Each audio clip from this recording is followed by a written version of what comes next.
Assalamualaikum warahmatullahi wabarakatuh. Pada kesempatan kali ini kita akan belajar latihan soal untuk PAS Kimia kelas 12 yang di dalamnya disertai dengan model soal AKM.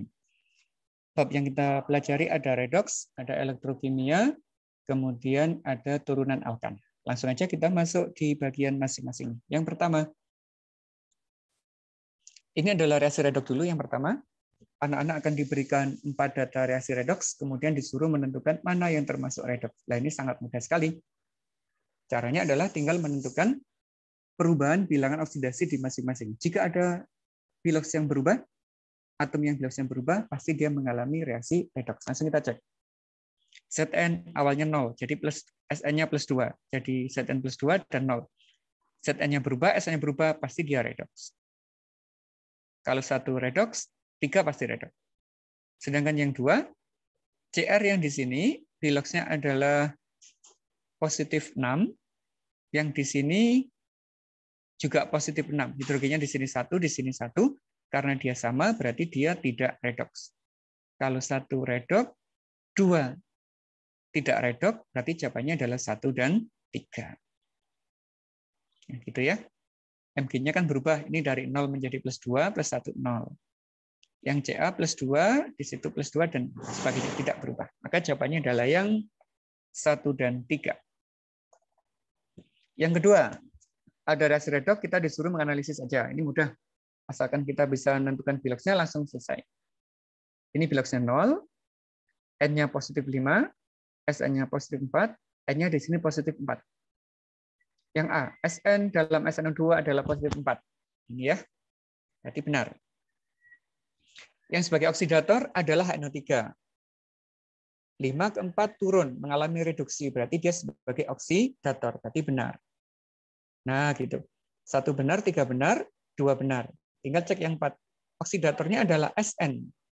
Sn mengalami oksidasi, berarti dia sebagai reduktor. Maka salah. Jadi jawabannya 1, 2, dan 3. Ini mudah kategori yang kayak gini.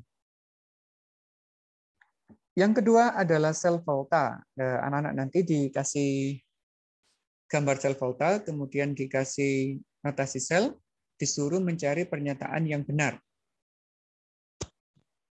Cu-nya potensialnya positif, Zn-nya negatif. Berarti kalau ditaruh dari volta, Zn lebih kiri daripada Cu. Zn mengalami oksidasi di anoda, Cu-nya mengalami reduksi di katoda. Maka notasi selnya bukan Cu yang teroksidasi, tapi Zn yang teroksidasi. Berarti yang ini salah. Reaksinya, Zn teroksidasi. Nah ini ya. Terus Cu-nya tereduksi.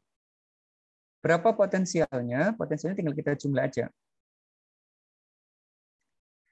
Ini yang miliknya Zn. Awalnya dia adalah reduksi. Potensialnya, sekarang dia mengalami reaksi oksidasi, maka tandanya diubah menjadi plus 0,76, ini ditambah 0,34, karena nggak berubah, maka 1,1 volt. Berarti jawabannya benar adalah yang B. Elektron itu mengalir dari oksidasi ke reduksi, berarti dari anoda Zn menjadi ke arah Cu, berarti kebalik ini. Reaksinya spontan, sel volta selalu spontan. Jumlah Zn dalam larutan berkurang, harusnya bertambah. Karena Zn teroksidasi, berarti di sini akan semakin banyak jumlah ion Zn2+. Sedangkan yang di sini, Cu-nya yang berkurang. Nanti dinetralisasi oleh ion yang ada di jembatan garamnya. Nah, yang kedua begini. Ada data potensial elektrode, anak-anak disuruh menentukan potensial terbesar. Ada 2 kemungkinan. Disuruh menentukan yang spontan atau potensial yang terbesar.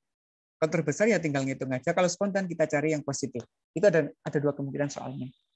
Untuk yang A, caranya adalah yang oksidasi tandanya dibalik ditambah dengan yang reduksi. Berarti ini Zn-nya diubah dari negatif menjadi positif, yang Ag-nya tetap 076, 08, 1,56. Yang B, Mg-nya diubah menjadi positif, yang Fe-nya tetap 0,44 negatif. Jumlahnya ini. Yang Al-nya dibalik menjadi 1,6 positif, Ag-nya menjadi 0,8, maka 2,46. Yang D, Al-nya nggak berubah, Fe-nya tetap 0,44, maka 1,22. Nah, yang E, Zn-nya itu menjadi 0,76, Mg-nya minus. Berarti ini yang negatif. Lah yang kayak gini tuh dikatakan reaksinya tidak spontan karena endolnya negatif. Sel volta itu harus positif.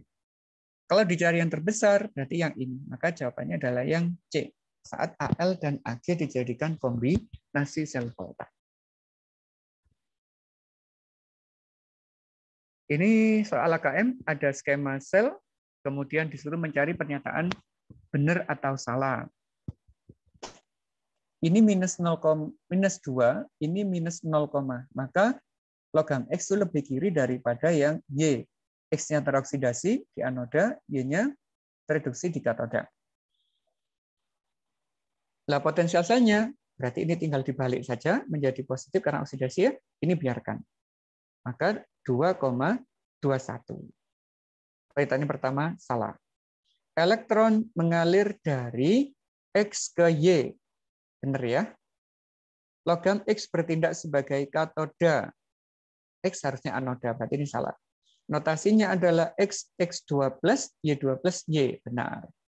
Reaksi yang terjadi di logam X adalah X teroksidasi. Benar. Berarti jawabannya ada 3 benar dan 2 salah. Asalkan kita bisa menentukan posisi ini, mana yang kiri, mana yang kanan, pasti terjawab ke bawahnya. Caranya, yang kiri lebih negatif, yang kanan lebih positif. Selanjutnya ada sel elektrolisis. Anak-anak kan diberikan gambar semacam ini, kemudian disuruh menentukan reaksi yang terjadi, entah itu di katodanya atau anodanya atau reaksi totalnya.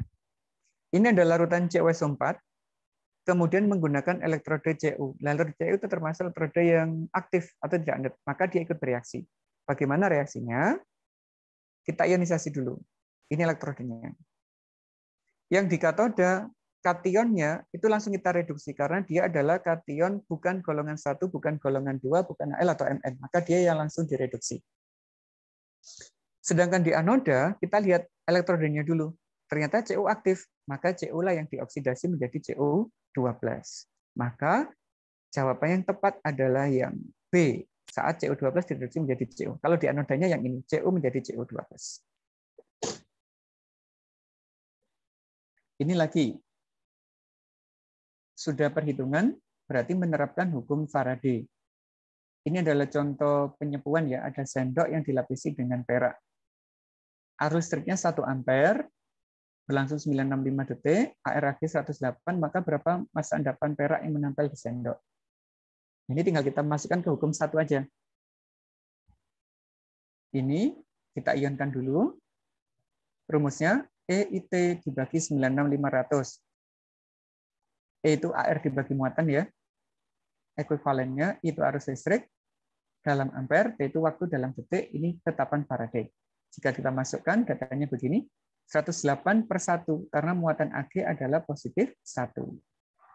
I-nya 1 ampere, waktunya 965 dibagi 96500, maka ketemunya adalah 1,08 gram. Terus untuk yang gambar sebelahnya, ini adalah termasuk hukum Faraday yang kedua karena ada 2 sel yang digunakan. Ini sel pertama, ini sel yang kedua. Jika sel 1 dihasilkan 3,2 gram tembaga, maka massa perak di sel kedua adalah ini perak. Dan langsung aja kita gunakan perbandingan itu. Hukum Faraday yang kedua. W1 dibanding W2 sama dengan E1 dibanding E2. W1-nya kita anggap Cu, berarti 3,2. W2 yang kita hitung, E-nya 64, ini dibagi muatannya 2, berarti 64/2. Sedangkan yang Ag 108 dibagi 1. 108 ini satunya dari sini. Kalau kita hitung, itu ketemunya adalah 10,8. Maka massa peraknya adalah 10,8 gram. Nah, dipelajari lebih mendalam hukum Faraday 1 dan hukum Faraday 2 tergantung data yang diberikan. Kalau 1 sel gini berarti hukum 1, pada 2 sel seri berarti dia hukum Faraday yang kedua. Ini lagi, sel elektrolisis kita mencari 2 pernyataan yang benar. Ada AgNO3 menggunakan elektrode C, karbon. Jadi kita cek dulu ya persamaan reaksinya. AgNO3, Ag+, NO3- karbon. Yang direduksi Ag+ langsung, yang dioksidasi adalah air. Karena C nggak bisa dioksidasi, ini ada anion sisa asam oksi. Maka air dioksidasi menjadi oksigen dan H+. Nah, kita cek. Apakah mengubah energi kimia menjadi listrik? Nah, ini kebalik. Kalau elektrolisis itu mengubah listrik menjadi energi kimia. Berarti ini salah. Anodanya ini, H2O menjadi O2. Benar ya, berarti. Kemudian di anoda tergantung pada anion larutan. Nah, untuk yang di anoda tidak hanya tergantung pada anion, tapi yang diprioritaskan adalah elektrodenya. Nah, begitu. Jadi dilihat elektrodenya dulu, baru dilihat anionnya. Reaksinya spontan. Tidak. Yang spontan itu sel Volta, bukan sel elektrolisis. Katodanya berarti Ag+ direduksi menjadi Ag. Yang benar adalah B dan E.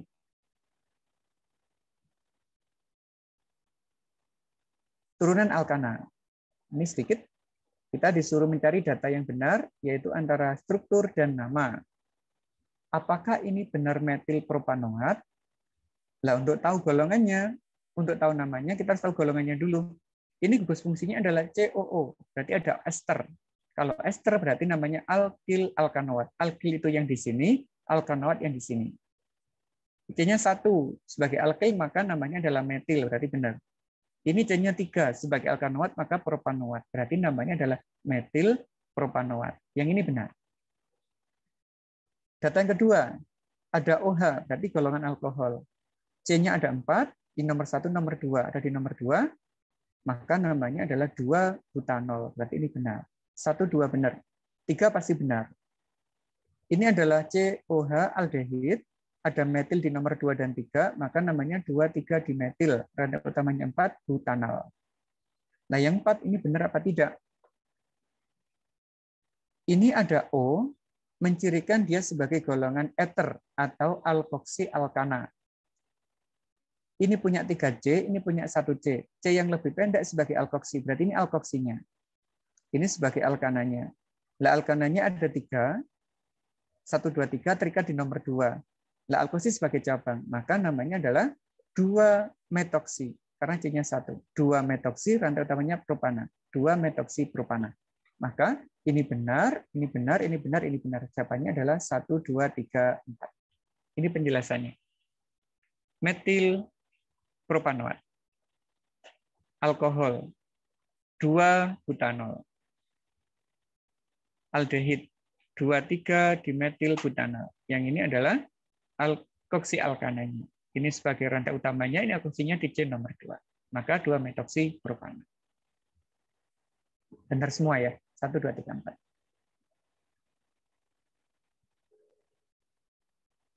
Kita lanjutkan. Nah, ini yang sering keluar di ujian manapun. Ada identifikasi, kemudian kita disuruh menentukan dia termasuk golongan yang mana.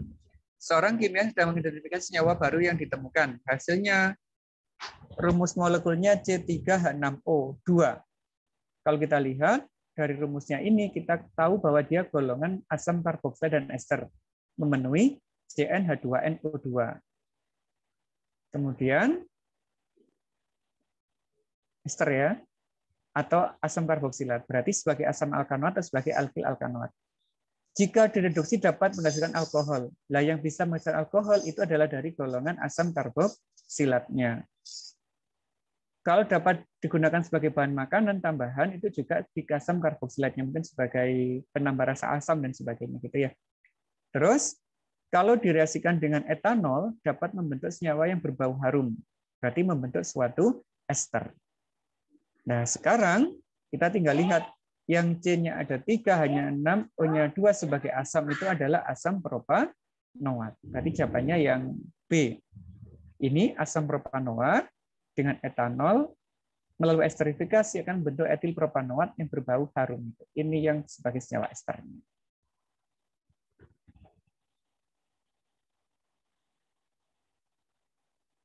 Lanjut.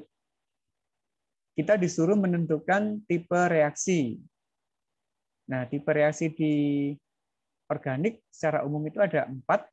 Ada substitusi, ada oksidasi, ada eliminasi, ada adisi. Tapi kita tambahkan ada hidrolisis dan esterifikasi untuk reaksi ini. Misalkan ini ya, metana dengan Cl. Ada satu atom H terganti dengan Cl. Karena ada pergantian, maka kategorinya adalah substitusi. Ini adalah ester, ada OCH3, COO ini ester, ketemu air, pecah menjadi asam dan alkohol. Ini adalah ciri dari reaksi hidrolisis. Ini berarti hidrolisis. Kalau ada asam dan alkohol membentuk ester, namanya esterifikasi. Nah, sedangkan oksidasi itu adalah pengubahan alkohol misalnya ya. Ini banyak kategorinya, bisa pembakaran dan sebagainya. Tapi contoh di sini adalah oksidasi alkohol. Primer jadi aldehid menjadi asam karboksilat, kalau sekunder menjadi golongan keton. Maka ini termasuk substitusi, yang ini termasuk hidrolisis. Menjodohkan, nah ini gampang. Cuma mendeteksi gugus fungsinya saja. Alkanol berarti OH. Alkanal aldehid berarti COH. Alkoksi alkana berarti ether, yang itu. Asam alkanoat berarti yang ini. Sedangkan yang nggak kepakai, ini adalah senyawa ester, ini adalah senyawa keton. Gampang ya kalau untuk mengidentifikasi ciri dari gugus fungsinya aja. Misalkan di sini tidak dalam bentuk golongan, dalam bentuk nama pun juga sama. Temukan ciri nama golongannya, kemudian tentukan jenis gugus fungsinya. Ini essay. Yang pertama adalah tentang redox. Hitunglah banyak Fe2+ untuk bereaksi dengan 1 mol MnO4. Berarti kita harus membuat penyetaraan reaksinya dulu. MnO4- ditambah E2+ menjadi Mn2+ dan Fe3+. Kita tentukan biloxnya. +7, +2. +2, +3. Ini turun, ini naik. Dia turun 5, dia naik 1. Pakai metode perubahan bilox, kita kalikan silang. Dikali 1, dikali 5. Hasil perkalian sebagai koefisien, maka MnO4 11, Fe-nya menjadi 5. Nah, sekarang kita cek oksigennya. Di sini punya 4, di sini nggak ada. Maka di sebelah kanan, karena asam, kita tambahkan air sebanyak 4. Dan di sebelah kiri, sebagai ciri asam, ada H+ sebanyak 8. Dari 4 kali 2. Nah, selesai. Terus, berapa mol MnO4-nya? Fe-nya, kalau ini 1 mol, kita tinggal perbandingan koefisien. 5/1 dikali 1. Maka ketemunya adalah 5 mol. Jadi kita gunakan perbandingan koefisien ya. Kalau koefisien 1 adalah 1 mol, berarti kalau 5 ya 5 mol. Ini 8 mol, ini 1 mol, ini 5 mol, ini 4 mol. Begitu. Mudah. Ini sel volta. Ada nikel minus 0,26 dan Al minus 1,66. Tentukan gambarnya, reaksinya, dan notasinya. Kita tentukan dulu posisinya. Al lebih negatif, berarti lebih kiri. Ni lebih positif, berarti lebih kanan. Al teroksidasi, nikel tereduksi. Berarti gambarnya seperti ini. Yang di anoda adalah Al, yang di katoda adalah nikel. Kita lengkapi aliran elektronnya, ada jembatan garam, dan elektrolitnya. Ini yang A. Reaksi selnya, Ni tereduksi, Al teroksidasi. 2 elektron, 3 elektron, ini kita kalikan. Nah, begitu. Walaupun dikalikan, tapi E0-nya nggak boleh berubah. Tetap seperti awal. Minus 0,26, 1,6. Nggak boleh berubah ya. Dikalikan berapapun, E0 nggak akan berubah. Terus kalau kita jumlah ketemu 1,40 volt, ini adalah reaksi selnya. Kalau notasi sel, langsung aja. Oksidasi, reduksi, tambahkan E0-nya. Dibatasi dengan jembatan garam. Al teroksidasi, Ni tereduksi, E0-nya 1,40 volt. Nah, selesai sudah untuk soal yang pertama. Lanjut, ini sel elektrolisis. Ada larutan PbSO4 menggunakan elektroda karbon. Ada 2 pertanyaannya. Persamaan reaksinya, kemudian ada perhitungannya. Kalau persamaannya ya gampang. Ionkan aja PbSO4, Pb12, karbon. Pb itu bukan golongan utama, berarti dia langsung bisa direduksi, bukan golongan 1A, 2A ya maksudnya, bisa langsung direduksi menjadi Pb-nya. Ini karbon, nggak bisa bereaksi karena inert. Kita lihat anionnya. Anionnya sisa oksi, berarti yang dioksidasi adalah air. Air jadi oksigen dan H+. Terus kita samakan elektronnya, ketemulah ini sebagai reaksi selnya. Nah, ini kebalik ini, Pb2+, ini Pb ya, kebalik. Pb-nya yang di sebelah kanan harusnya. Nah, sekarang berapa massa Pb yang diendapkan? Saya kebalik ini, mohon maaf. Pb-nya sekarang diendapkan berapa? Kita gunakan hukum Faraday 1, WEIT 96500. E-nya 207 dibagi 2. 207 dari sini, 2 dari sini. Muatannya. Arusnya 2, waktunya 965, ini 96500, ini bisa dieliminasi. 22, ini per 100, maka ketemunya 2,07 gram. Gitu. Ini yang tata nama golongan senyawa, ini masuk golongan haloalkana kayaknya ya. Ini C-nya ada 3, ada klorinnya, di nomor 2, maka namanya 2-kloropropana, karena rantai utamanya ini. Ini ada NH2, berarti golongan amina, rantai utamanya ada 4, ini nomor terdekat, terkecil. Berarti rantai utamanya itu, ini di nomor 2, berarti namanya 2-amino 3-metil butana. Nah, gampang cara beri namanya.